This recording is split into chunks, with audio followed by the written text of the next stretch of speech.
All right, welcome back.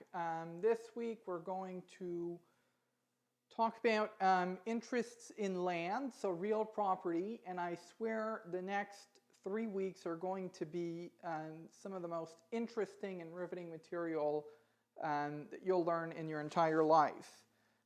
So we looked at last week very briefly. We began looking at real property, right? So first we looked at personal property, so stuff. Stuff being everything that's not land or buildings attached to it.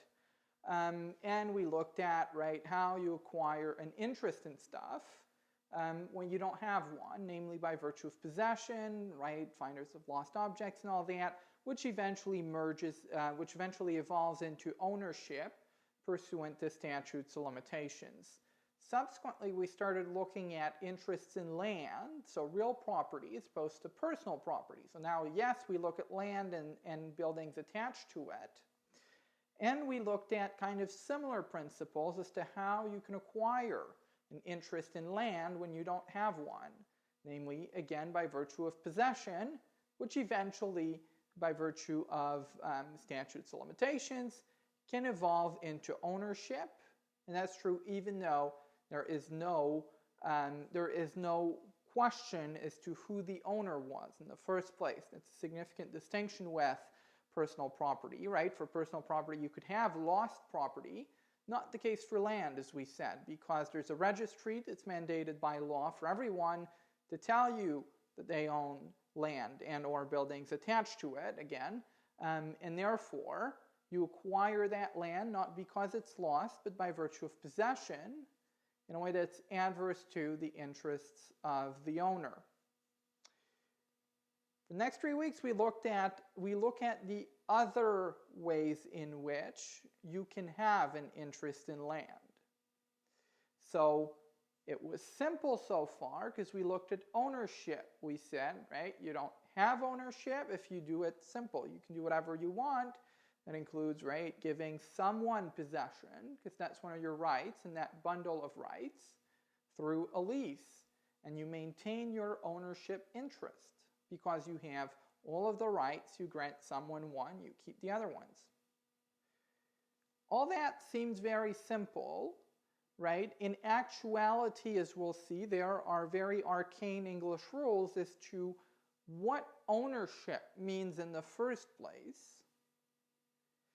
And that's because, in fact, ownership doesn't really exist.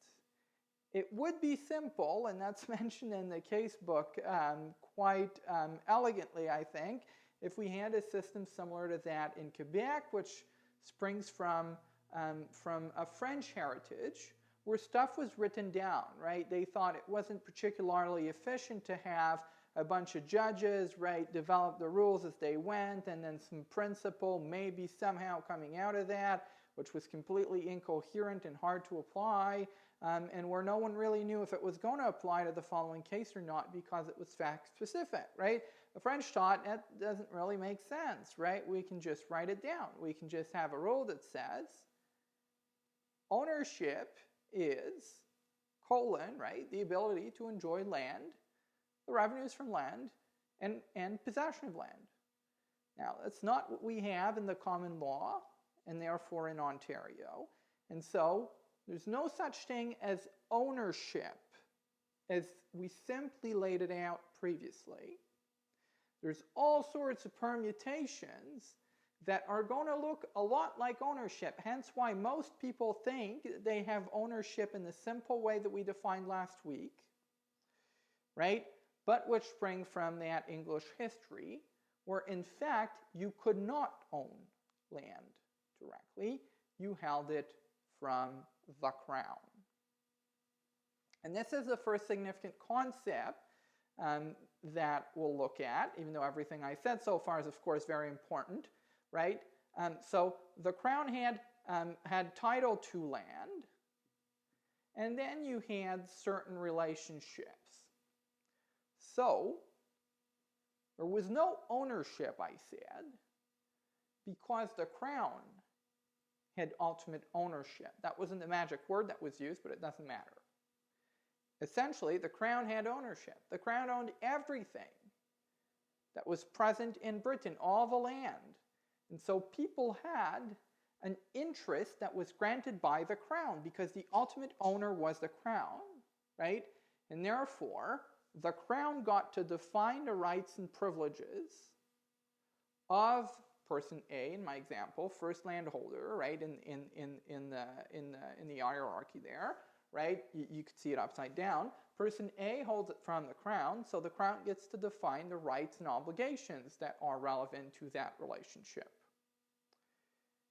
And, right, person A does not have the entirety of the rights which unite them to land, and that's because the crown's there.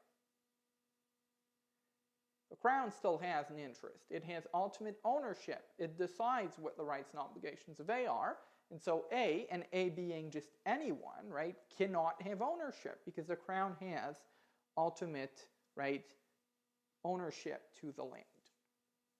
In fact, the way this worked is that you also had person B. And so person A tended to be a person that the crown really liked, and then person B was just anyone. And so it was even worse than what I just said because the crown had certain rights, right?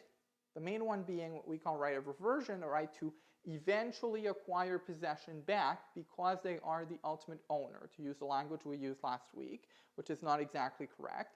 Person A has certain rights granted to it by the crown, which are usually pretty significant, and then they decide what they grant person B, and so person B has, right, an even smaller portion of the rights and obligations, and they owe duties to A, which limit that right, who ultimately owes duties to the crown, right, which is a further limit upon the right of ultimately, though indirectly, both A and B. That is what we called feudalism, right, in the sense that everyone was infeuded, so was responsible to someone else. They did not have full control over the land. It's not as our traditional conception of ownership, which is I do whatever I want, right? This is my land. I get to build whatever I want on it. I get to not take care of it if I want. I get to sell it, lease it, whatever it is, right? It didn't work that way because everyone was responsible to someone else, except the king, of course, because the king was God, right? But everyone was responsible to someone else, therefore had limitations upon what they could do. And we'll see there are very specific ways in which these rights and obligations were defined, namely the nature of the interest, breed rights and obligations to the crown. Of A, these were, right, there were default kind of categories you could fit into. As we'll see, what happened after that is that instead of canceling the whole thing, as they could have, right, as they did in France, we keep the same general framework.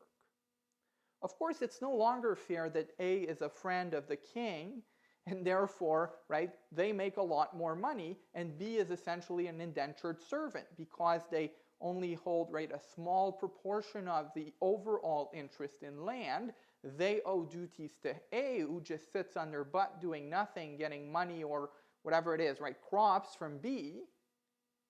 And then the crown has ultimate title to the land, right? The position of A in that is not fair, right? We don't think there should be subsets of people, even though you could ostensibly say that people who rent, right, are essentially in a similar relationship, but that's another story, right? So it's no longer fair to have A there, and so we don't. Nonetheless, the general framework is the same. And so the interest that B has, if there's no A in there, is still not ownership in the sense that we would assume it to be. It's not ownership in the sense that B can do whatever they want, because the crown retains an interest pursuant to that framework.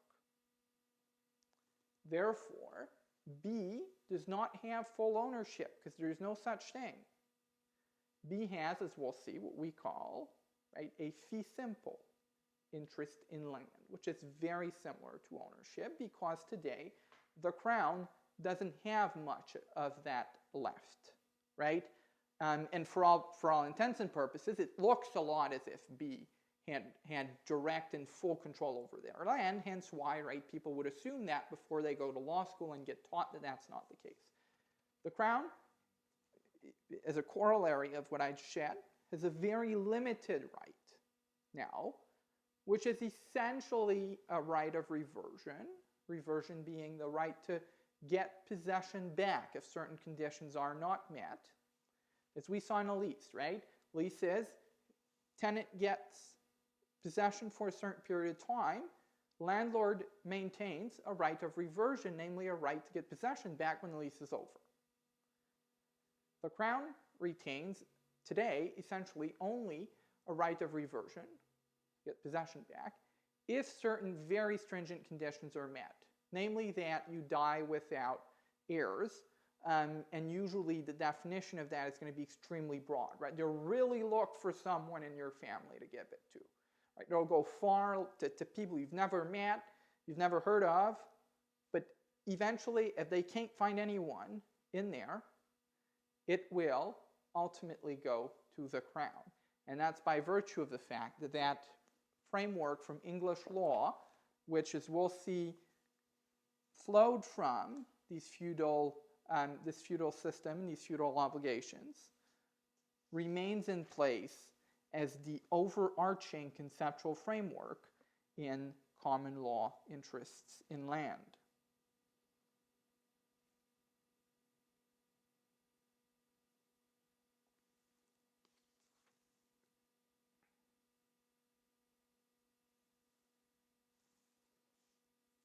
And in fact, right, usually, as we said, the obligations of B to A and of A to the Crown historically would take the form of, right, paying money or rendering services. As we said, today it's no longer fair to have A there sitting on their butt making money just because the king decided they were important, right? Therefore, we make it illegal for that to exist. So we cannot have an A there just because the Crown said that, right? And that relationship of rights and obligations is substantially different, of course, right? Now, the Crown doesn't get a royalty on what you farm on your land, of course, right? As we said, the only remaining portion of that relationship today, which is still pursuant to that same framework, as I said, is that the Crown has an ultimate right of reversion if certain very specific and extremely stringent conditions are met, namely that they really can't find anyone in your family to give it to.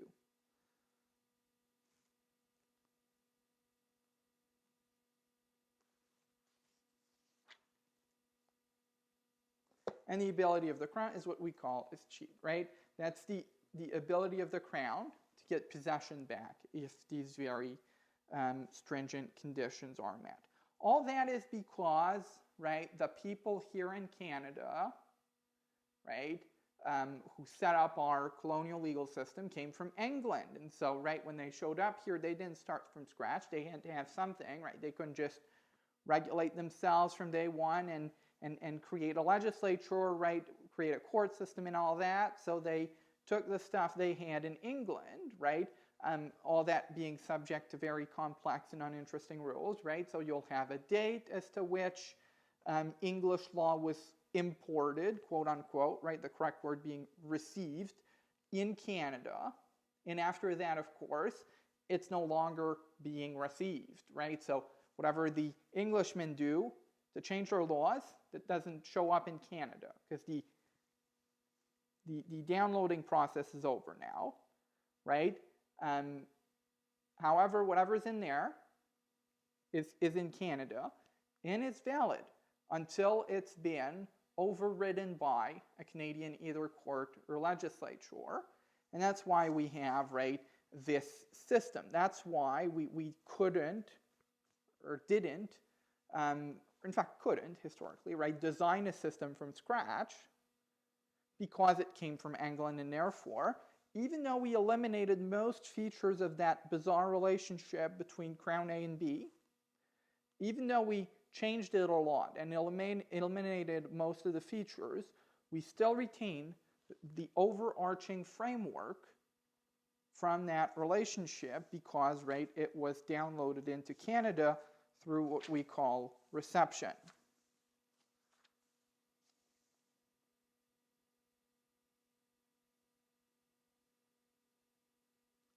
And again, this brings back implicitly something I've reiterated before, which might be helpful to reiterate, right? Which is that the statute always prevails. So you download the English law. Canadian legislators can still pass laws to cancel it. That's their power, and the legislation prevails. Same thing for the common law, right? The legislators can change anything that's left in there, right? And in fact, the specific and stringent situations where I said the Crown retains the ability to get possession back, these are regulated by statute. The reason why there isn't much of that relationship left is not because it was already canceled in England when the downloading happened, right? It's because subsequently, after reception, it was amended by Canadian legislators. So you have common law rules that develop out of the courts. Usually they're complex. Usually they're not fully coherent. But to the extent that the legislator intervenes and passes a statute, a law, the statute prevails.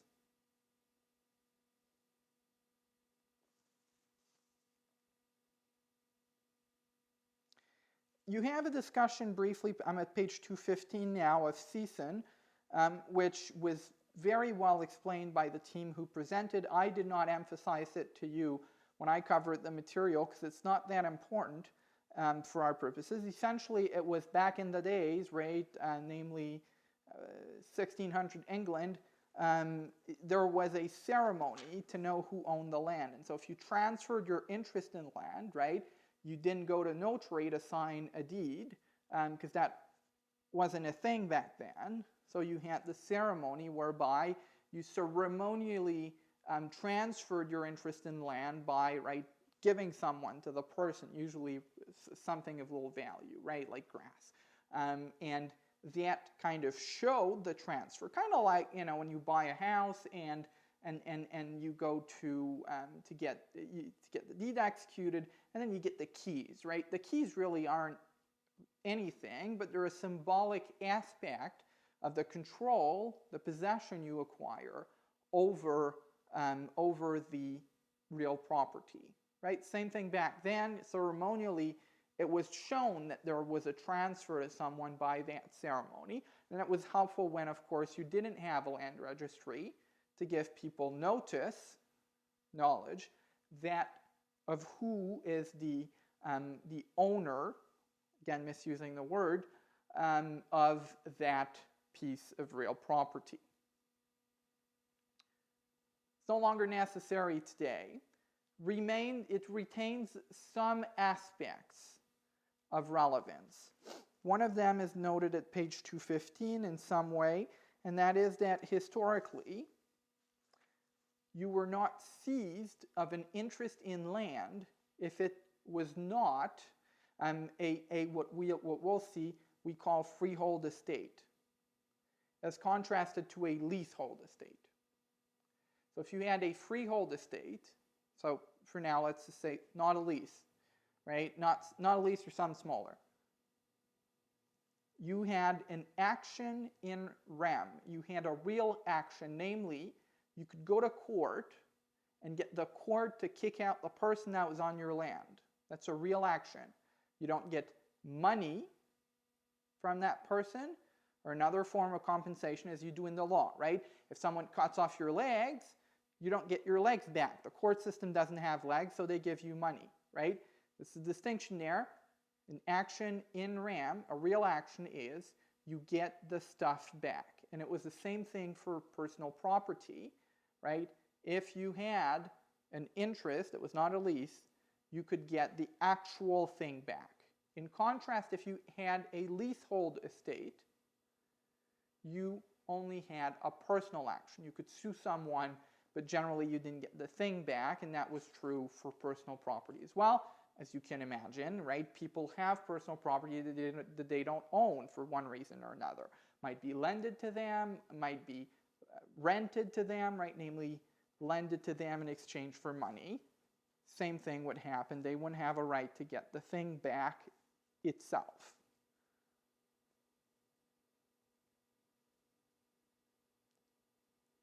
All right, so ownership, as we said, does not exist.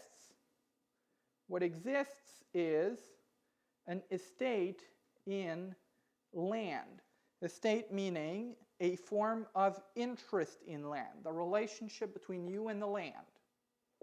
And of course, one of them is going to look a lot like ownership, and that's why you've been mistaken for 20 years as to the fact that you have ownership. And you will have, same thing as the bundle of rights that we saw, because you have lots of the prerogatives as the quote-unquote owner. Again, you just learned that was wrong, but something that looks a lot like the owner, right? You had the entirety of the rights, and you could give some of them away. And so there will be, by virtue of that, partial versions of that, which we'll also call estates in land. There will be a different estate in land.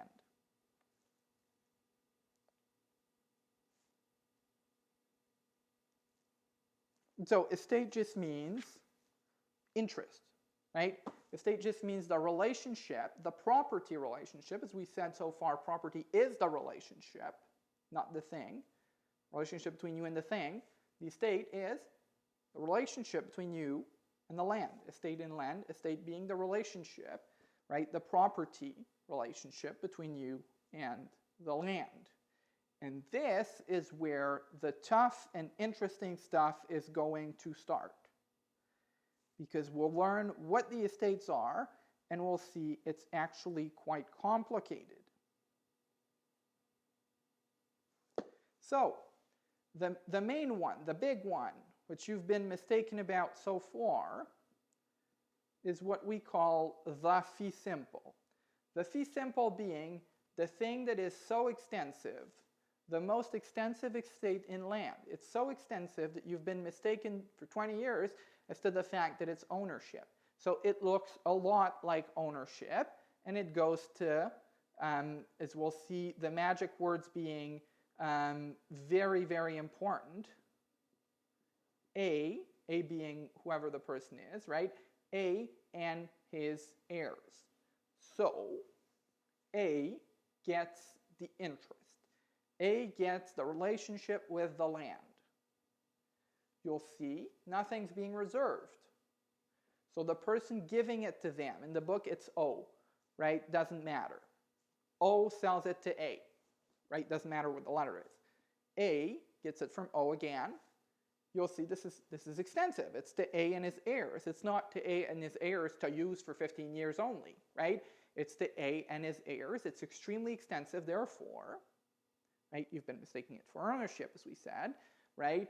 And O does not retain anything. That is a full transfer of quote-unquote ownership, actually, a transfer of a fee simple, because again, ownership doesn't exist. It's a transfer of a fee simple from O to A. O does not retain any rights. That's what the magic words, which we'll see are very important, means. So when A dies, unreservedly it goes to his heirs, whoever these people are, right? And we have statutes to provide for that, right? If there's a will, it goes according to the will. If there's no will, right, there's all sorts of rules, and again, the government's going to try really, really hard to find someone in your family to give it to, right? Because it generally looks bad for the treasury to get it at the end of the day. So that means that when A dies, they have quote-unquote ownership, right? Goes to their heirs. If there's none, they look for them by law. Again, why is it a fee simple and not ownership? That is because we're still within that framework which was downloaded into Canada, right, through the process we call reception. And therefore, even though everything, as I said, was removed by statute, A, and in this case, right, there's no intervening person. So you can, in my earlier example, it would be B because we said A no longer exists, right? But whoever the person is, there's only two people there. It's not complicated, the crown and the person. So A has an interest, but they have it pursuant to that legal framework we looked at. And so A still has an interest in land that is subject to an interest of the crown. And so, the way in which this presents itself is, if there are no heirs, if no one can be found, who does it go to? If A had ownership as construed, as we construed it, right, misconstrued it, no one. It would be abandoned property. But that's not the case. It goes to the crown, because the crown retained an interest, because that's how it worked. All interests in land are subject to the crown's ultimate interest because it's pursuant to that framework. And so the way in which this presents itself, basically the only thing that still exists in all that is, if there are no heirs, it goes to the crown. And that's why we call it fee simple and not full ownership. And that's why it's a corollary of that. Full ownership does not exist, right? You might ask, fully digressive on my part, if you're confused, forget about it, why did the legislators not amend that? And the answer is because it would be really complicated, right? So they could remove all of the rights there from what was downloaded from England, but they couldn't just cancel it and start from scratch, right? Because people had houses, people had interests for decades, and you couldn't just, right, start over from scratch because all of the interests that people had in their stuff were derived from that framework, right? And so you could amend it, but it would have been really, really hard, and remains really, really hard, to just get rid of it fully and try to design something different. Second thing to think about there, we said A got it from O. So O sold it to A, sold everything they had, the thing you've been mistaking for ownership. O, of course, also had an interest that was subject to the interest of the crown. So when O was the owner, they were the owner, right? Under our mistaken framework, they were the owner. Actually, they weren't the owner. They had a fee simple. And so, if they died without heirs, it would have gone to the crown. There was a fee simple being the biggest thing you can have, right? Because there's no ownership. Transfers it to A, same thing for A, right? A takes it subject to the interest of the crown precisely because that's the nature of the interest of O, right? O sold it, sold meaning they transferred their interest. Well, they transfer it as is, right? And everyone's subject to the crown, so when it's transferred, it remains subject to the interest of the crown. Another principle that we see there that we'll see is important is that, of course, you cannot transfer more than you have, right? So O, in that example, couldn't transfer full ownership because it doesn't exist and O doesn't have it. O can transfer a subset, a smaller portion of what they have, of course, but they can't transfer more than they have. Okay, so fee simple is basically ownership, because the only limitation on there, right? First, a grantor does not retain an interest. It's fully transferred. O, whoever A bought it for, does not keep an interest. Second, it's subject only to the overarching interest of the crown. And so that's why you mistook it for ownership. There are other types of estates which are smaller, and we'll see a bunch of them.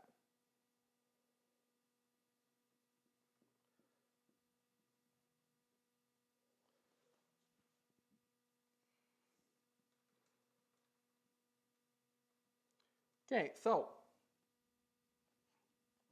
another thing you can have is what we call a life estate. That is another form of an estate, which again is simply an interest in land. Estate is just a word for interest or rights, whatever you want to call it. It's the relationship between the person and the land. Life estate is under fee simple. It's less than that, and as you'll imagine, it's for your life. So, right, when you die, you don't get to give it to your heirs because you don't have that right. It wasn't transferred to you. right? And there will be magic words, as we'll see, which are really important, right? Generally, the document that transfers you the interest is going to say to A for life. And so, because it's not to A and his heirs, when A dies, the heirs don't get it. Because that wasn't transferred. What was transferred was a right in land, namely to have possession, right, for life. And so, it ends at the end of their life. What does that mean? That means that the person who transferred it retains the rest of the interest. Same thing as the example we've used so far this term with a lease. O, or whoever the person A got it from, did not transfer the entirety of their interest. They only transferred part of it, namely the right to possession, and could be a bunch of other things on top of possession, right? The right to possession for A's life. When that's done, and it will be done because people die, right? O has kept the rest of the interest, therefore it goes back to O. O being whoever A got it from. When they die, and O retains what we call a right of reversion. Same thing as my lease example, right? And a right of reversion is a right to get possession back. So when A dies, O has an interest to get possession back, called a right of reversion, and so it reverts back to O.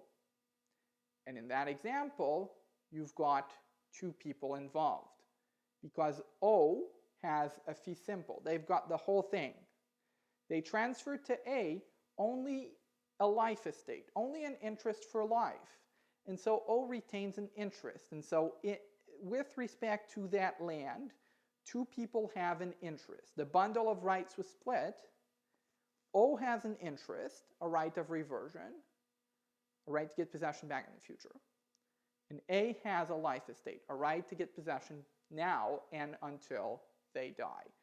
Both of which, of course, are subject to the crown, because the crown's always there. As we said, a life estate is a subset of it, but that doesn't displace the crown, because the crown is never displaced. These estates last for a period of time that is uncertain. Namely, it will end, but you don't know when. That's the definition of what I said. So, we call them freehold estates. There are two varieties there, a fee simple and a life estate. And so, they are limited in time in the sense that eventually they will end. But you don't know when that time limit is, and that's what defines a freehold estate. So A, when A dies, and whoever gets it from A, right, the heirs, and then the heirs, and then the heirs, and then the heirs die, right? At least conceptually, eventually there won't be heirs, right? That might be never, right? In the sense that it's such a long time from now that it's never. But conceptually, it is a point in time pursuant to the common law rules, right? At some point there won't be heirs, and when there won't be, it will go to the crown. And therefore, it is an interest in land. It is limited in time, because at some point it will go back to the crown, at least conceptually, right? Again, if you don't think that's true, just learn it, because the judges thought it was true, right? Conceptually, that's how it works, and therefore, it is, right, time limited. Life estate, more simple, again, it is time limited because people die. A will die. We don't know when, but they will, therefore it's time limited. And it's uncertain as to its end point in that you don't know when they'll die. Therefore, it has these two characteristics and is a freehold estate. In contrast, there is a thing called a leasehold estate, which we saw already, which is a lease, which again exists in a relationship between two people. Again, you have similar thing as the life estate, two people involved. So you've got O, who's got the fee simple. They've got the entire thing. The interest you've been mistaken as to ownership. So you've mistaken as ownership so far. right? They transferred a portion of it to A, namely a lease. That's what a leasehold estate is. O retains, as we said, a right of reversion, namely a right to get possession back at the end of the lease.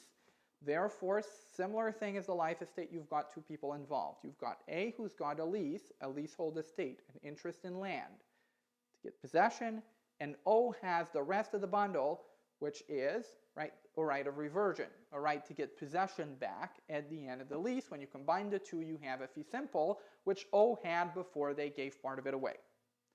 Both of which, again, remain subject to the interest of the Crown because, everything is, and that's why they are all called estates as opposed to ownerships, or permutations of ownership. A leasehold estate is not a freehold estate. Why? Because it is time limited, criterion 1, but it is not uncertain as to its endpoint. If you sign a lease, it's going to say 1 year or 10 years, whatever it is. That is certain. So like a freehold estate, you know it will end at some point, namely, in one case when the person dies, or dies without heirs, in the other case when the lease is over. But a leasehold estate is different in that you know the point in time now, unlike the death of a person, or the death of a person without heirs, and therefore, it is not a freehold estate. It's a leasehold estate. Freehold includes the other two we saw so far.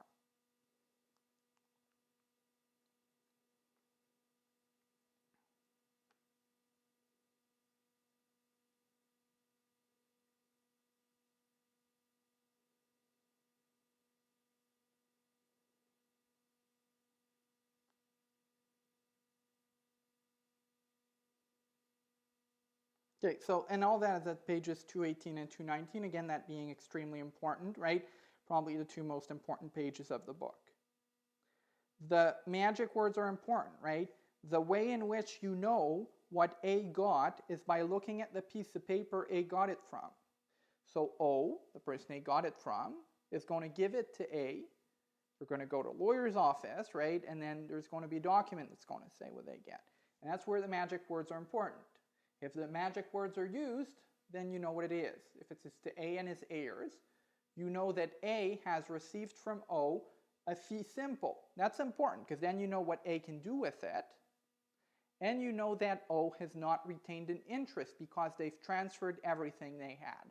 They've transferred the biggest thing they could transfer, which is a freehold estate.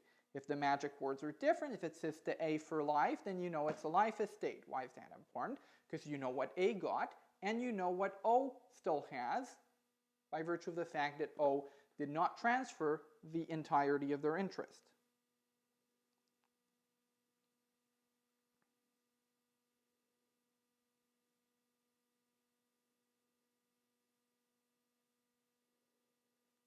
Okay, there's actually a third type of freehold interest which is not going to be relevant for our purposes, or not particularly relevant for our purposes, I should say.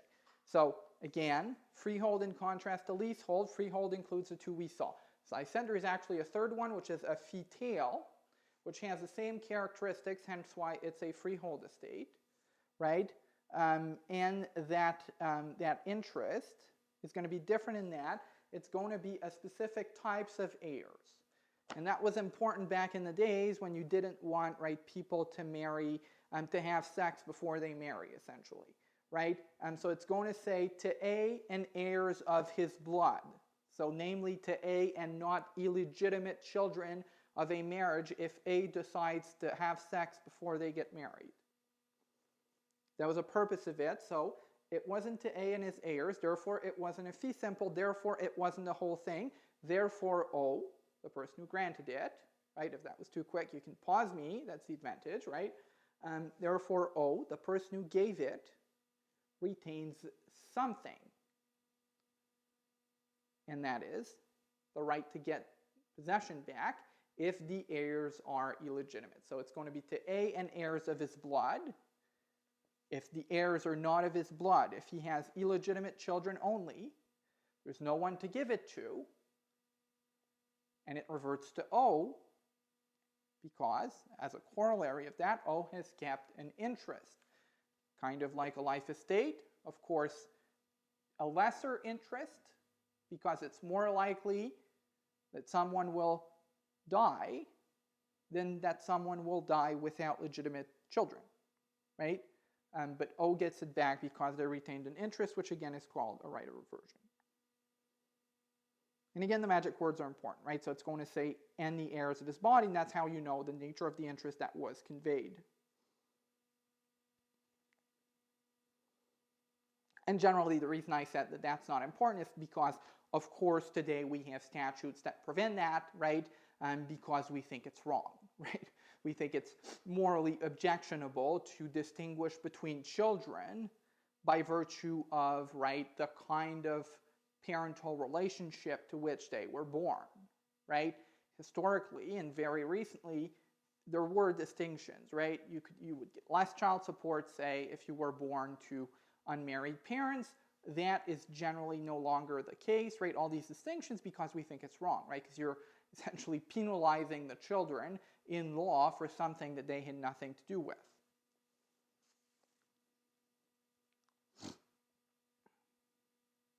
Okay, 219 on top. You can grant a combination of those, right? So you can say, I grant, so O grants to A for life, comma, than to B, and I'm running out of room there, but is heirs. Why is that? Because O, again, the person granting the interest has the entire thing, which is zafi simple. Because they have the whole thing, they can grant a portion of it, bundle of rights again. So they can grant a life estate to A, in which case they've not granted the whole thing, and as we said, they retain a right of reversion, namely a right to get possession back when A dies. Another thing they can do is give away that right of reversion to someone else, because they have it, right? They gave a piece of the property relationship. They've got one left. They can give the rest of it left to someone else. They can do that after the fact, or they can do it simultaneously. If they do it simultaneously, it would sound like this. Again, the magic words being used. To A for life. So O grants A a life estate. So A gets possession until they die. That's a life estate.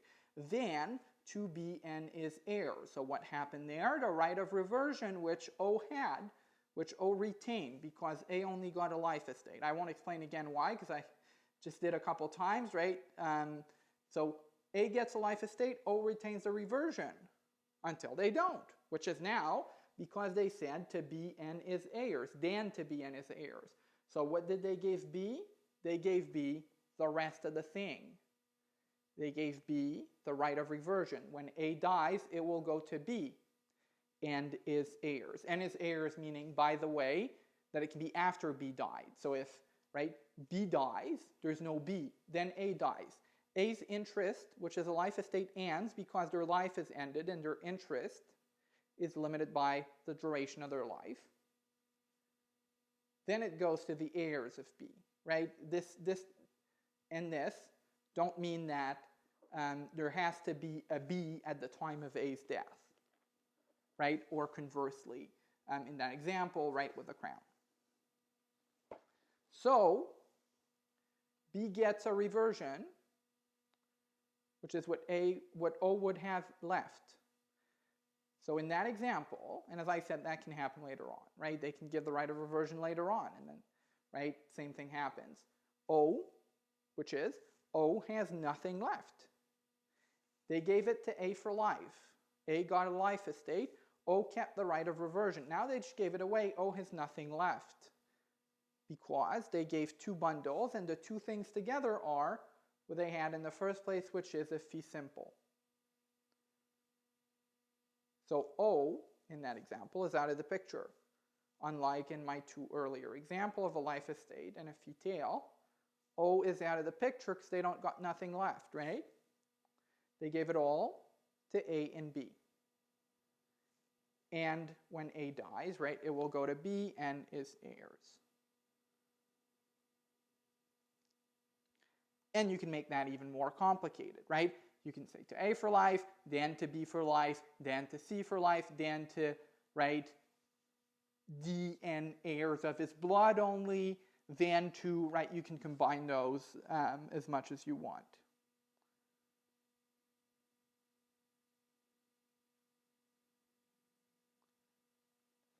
The other thing that you won't understand yet, but which is very important, is that all of these are present estates. And this is going to become relevant. It's going to become relevant because there are rules as to how long uncertainty can last for. And uncertainty means that you don't have a present interest. So all these are present interests in land. And as we said, that will be important because, right, otherwise they'd be subject to a bunch of rules that we'll see that make things even more complicated. Present estate does not mean present possession. Otherwise, they wouldn't have a present estate. So what I said is, you give a life estate. Let's use that example. O, being the person A gets it from, gives it to A for life. A has an interest to possession, an interest that gets them possession for life. So they get possession now, after they sign the thing. O does not. That's the point. They just gave it away. They don't have possession now. So they have possession at a future date, which again is a point in time that is uncertain, but that's certain to happen. So when A dies, B gets it back. B does not have present possession. A does. So that's not what a present interest means. B still has a present interest. B has a right now to get possession later. That's what we mean by saying that they all have present interest. It's not future because it's not uncertain, right? We know for sure that O will get possession back one day, therefore it's a present interest. A present interest of future possession, because present interest doesn't mean present possession. It just means that they have an interest now. Present interest means interest now, so interest now to possession later. That's what it means. Same thing there. If you've got a fee simple, the interest of the crown is certain. Because as we said, even though you disagree with that, you may disagree with that, conceptually, one day A will die without heirs, therefore the crown will get it. Therefore the crown has a present interest of future possession. Again, the point in time where the crown will get it is uncertain in time, but certain to happen. Therefore, it's a present interest. Same thing for the other ones that we saw. And all that will gain relevance later, as we'll see, because if it weren't a present interest, it would be subject to additional rules, which are complicated. We'll pause now for virtual break. I'm sure that was plenty. And again, the important stuff is on pages 118 or so, and the couple pages after that of the book.